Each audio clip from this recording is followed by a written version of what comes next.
mtoto ni wa class 5, aliamka akakunywa chai, alafu akaenda kucheza na watoto wale wengine, akarudi kwa nyumba na tukuwa tunajua, tukampata hapo sasa.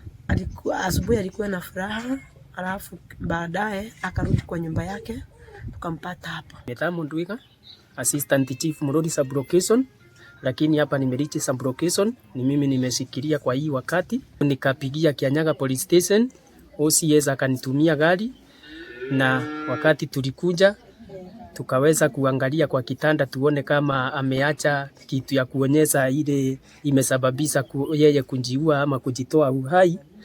Hatukuweza kupata kitu, hatukufanikiwa. Wameingilia hii mtindo ya kujinyonga na tulikuwa tunaona ni watu wazima.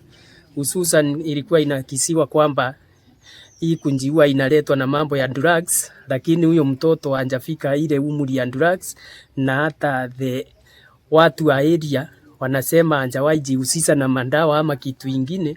Kwa hivyo watu wanakaa iko na msongamano wa akili ama mawazo imekuwa mingi, inafaa watu waongee. Kirinyaga watu ni mashida.